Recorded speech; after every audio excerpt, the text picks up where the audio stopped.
saudara-saudara kami dari kelompok 4 dan kami akan menjawab pertanyaan-pertanyaan dari saudara-saudara semua.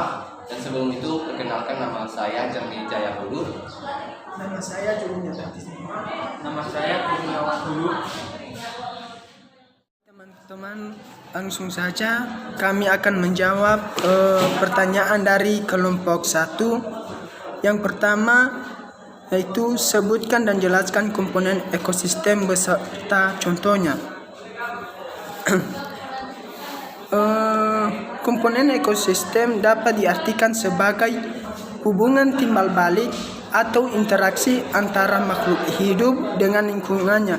Contohnya komponen biotik dan komponen abiotik. Komponen biotik itu contohnya manusia, hewan, binatang dan lain-lainnya. Sedangkan komponen abiotik yaitu benda mati, merupakan bagian yang tidak hidup dari lingkungan. Contohnya adalah air, garam, udara, tanah dan suhu cahaya. Bagian nomor 2, bagaimana interaksi makhluk hidup dengan lingkungannya. Interaksi makhluk hidup dengan lingkungannya ialah adalah pola hidup yang saling ketergantungan antara makhluk hidup yang satu dengan makhluk hidup yang lain. Sedangkan pertanyaan nomor 3, jelaskan ruangan hidup ekosistem. Ruangan hidup ekosistem adalah yakni keseluruhan ekosistem yang ada di bumi di mana setiap elemen saling mempengaruhi satu sama lain. Komunitas yaitu kumpulan berbagai spesies makhluk hidup yang menghuni suatu ekosistem. Pertanyaan keempat, bagaimana proses terjadinya ekosistem buatan? Proses terjadinya ekosistem buatan yaitu ekosistem yang diciptakan manusia untuk memenuhi kebutuhannya. Ekosistem buatan mendapat subsidi energi dari luar, tanaman atau hewan peliharaan didominasi pengaruh manusia dan memiliki keanekaragaman.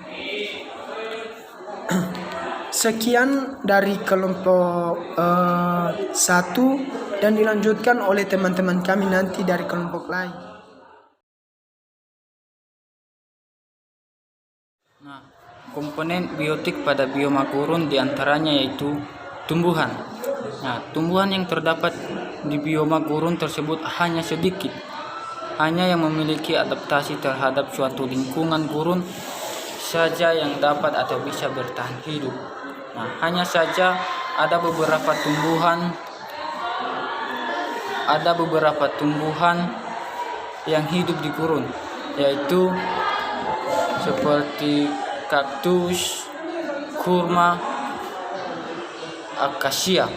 Nah, yang kemudian hewan yang dapat atau bisa ditemukan pada daerah gurun itu merupakan hewan yang mampu untuk menghemat air atau juga hewan yang tidak membutuhkan banyak air di dalam waktu tertentu.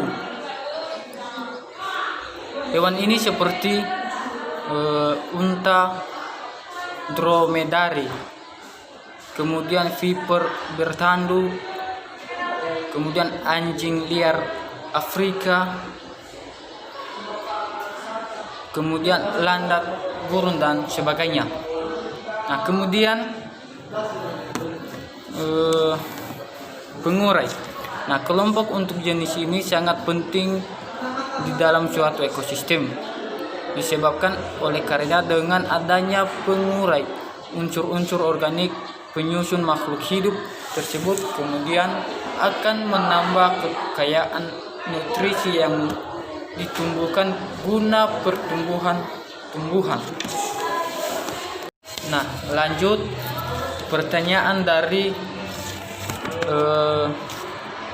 teman-teman kami yang kedua, yaitu bagaimana tingkatan organisme dalam ekosistem.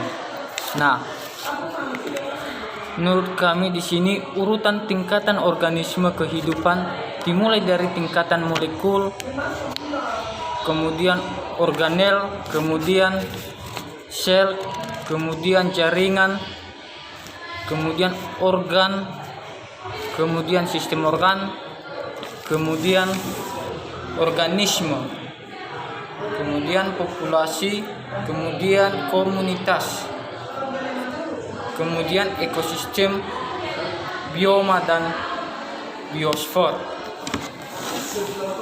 Baik, pertanyaan teman-teman kami selanjutnya yang nomor ketiga. Di sini pertanyaannya, jelaskan mengapa manusia merupakan komponen biotik yang sangat penting dalam ekosistem. Nah, manusia sebagai komponen biotik memiliki kemampuan untuk mengusahakan komponen dalam ekosistem. Manusia dapat menyeimbangkan suatu ekosistem ataupun merusak suatu ekosistem. Manusia dapat menanam tumbuhan yang berperan sebagai produsen atau dapat pula membabat hutan sehingga mengurangi jumlah produsen. Manusia dapat juga mengembangbiakan hewan atau menumbuh hewan sehingga jumlah hewan sebagai konsumen semakin sedikit. Nah, pertanyaan teman-teman yang berikutnya yaitu nomor 4. Nah, di sini ditanyakan mengapa komponen biotik suatu ekosistem sungai dipengaruhi oleh komponen biotik. Nah, di sini menurut kami karena biotik merupakan komponen makhluk hidup yang tentu saja dipengaruhi oleh abiotik atau faktor lingkungan, karena jika lingkungan rusak otomatis keberlangsungan makhluk hidup juga akan terganggu. Baik, kami akan melanjutkan menjawab pertanyaan dari kelompok 3. Pertanyaan yang pertama yaitu bagaimana semua jenis tumbuhan di dunia ini melakukan interaksi dengan tumbuhan lainnya dan juga lingkungan sekitarnya. Nah, menurut kami semua tumbuhan yang hidup di dunia ini saling melakukan interaksi yang hidup di dalam lingkungan habitatnya. Contohnya bunga teratai. Nah, kemudian dan dengan contoh tumbuhan yang berinteraksi dengan tumbuhan lainnya yaitu seperti benalu yang menempel di pohon untuk mendapatkan makanan. Nah, kemudian soal yang kedua, apakah komponen abiotik berpengaruh dengan mata rantai atau populasi makhluk hidup? Nah, menurut kami di sini sangat berpengaruh. Contohnya tumbuhan memerlukan air yang dimana biotik di sini adalah air. Nah, kemudian soal yang berikutnya yang nomor 3 yaitu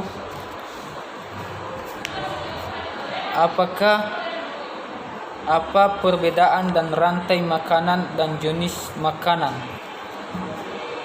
Nah, menurut kami pengertian rantai makanan merupakan peristiwa makan di mana antara makhluk hidup dengan urutan tertentu tiap tingkat dari setiap rantai makanan dalam suatu ekosistem disebut tingkat trofik.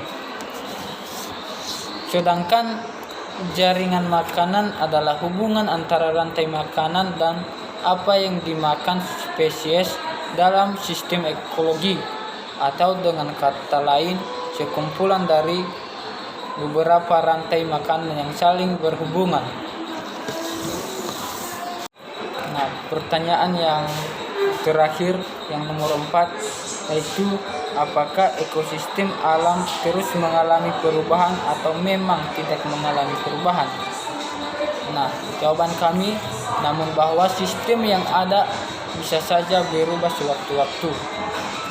Hal itu bisa saja membuat ekosistem tidak seimbang sehingga bisa saja menimbulkan berbagai masalah di antara organisme-organisme yang ada. Faktor ini secara keseluruhan murni berasal dari alam itu sendiri, diajukan oleh teman-teman kami, dan pertanyaan-pertanyaan selanjutnya akan dilanjutkan oleh teman-teman kita Cernijaya. Dan ini saya akan menjawab pertanyaan dari saudara-saudara kelompok 3, yang dimana pertanyaan yang pertama yaitu bagaimana tingkatan organis dalam ekosistem. Nah, yang pertama itu tingkatannya yang dari pertama yaitu sel, yang dimana sel merupakan unit struktural atau fungsional yang membentuk keseluruhan tubuh manusia atau tubuh tersebut. Yang tingkatan kedua yaitu jaringan. Nah, jaringan ini merupakan kumpulan dari beberapa sel yang membentuk suatu fungsional. Yang ketiga yaitu organ. Organ merupakan dari beberapa sel yang memiliki bentuk dan ciri yang berbeda, namun memiliki fungsi yang umumnya sama dan menunjang aktivitas organ. Yang keempat yaitu sistem organ. Merupakan kumpulan dari beberapa organ yang saling bekerja sama menjalankan beberapa proses untuk keberlangsungan aktivitas individu. Yang kelima yaitu individu. Nah, ini maksud dengan individu adalah satu orang atau satu hewan yang berdiri sendiri. Yang keenam yaitu populasi. Yang dimaksud dengan populasi adalah merupakan kumpulan dari individu sejenis secara bersama menempati suatu habitat yang sama dalam waktu yang sama juga.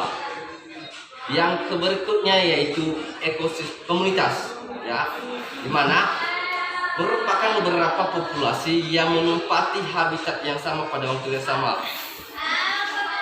Itu komunitas. Yang kedelapan yaitu ekosistem, merupakan hubungan yang saling mempengaruhi antara satu komponen biotik dengan komponen abiotik. Contohnya udara dengan tumbuhan, seperti itu contohnya. Yang berikutnya yaitu bioma, yang dimana yang maksud dengan bioma, saudara, yaitu merupakan kumpulan spesies yang dapat hidup di tempat tertentu di permukaan bumi. Nah, yang berikutnya yaitu biosfer. Nah, yang dimaksud dengan biosfer ini merupakan lapisan bumi tempat seluruh makhluk hidup dapat hidup, tumbuhan seperti tumbuhan dan sebagainya. Nah, yang berikutnya pertanyaan kedua, mengapa komponen biotik satu ekosistem sangat dipengaruhi oleh komponen abiotik? Nah, contohnya saudara, karena biotik dan abiotik saling membutuhkan. Contohnya, kita sebagai manusia membutuhkan yang namanya oksigen. Seperti begitu contohnya. Yang ketiga, pertanyaan ketiga, jelaskan ekosistem yang dikatakan seimbang atau dinamis. Nah, contohnya, artinya komponen biotik dan abiotik yang ekosistem di dalam porsi yang tepat dan seharusnya, dan jika terdapat salah satu komponen saja kurang atau lebih dari porsi yang seharusnya ada dalam satu aturan ekosistem, maka ekosistem akan terganggu dan tidak seimbang. Kemudian rantai makan tidak seimbang juga. Nah, pertanyaan yang keempat yaitu dikatakannya di sini dalam satu ekosistem, jika salah satu biotiknya terganggu, tindakan hal apa yang akan terjadi?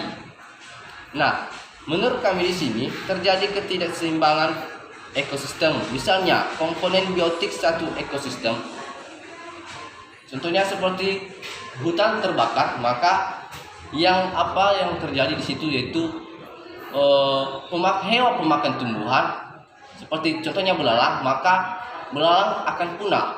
Kalau belalang akan punah, yang memakan belalang juga tidak mendapatkan makanan, maka yang memakan belalang tersebut akan mati juga. Kayak gitu contohnya. Jadi demikian saja pertanyaan yang bisa kami jawab dari kelompok 3. Sekian dan terima kasih.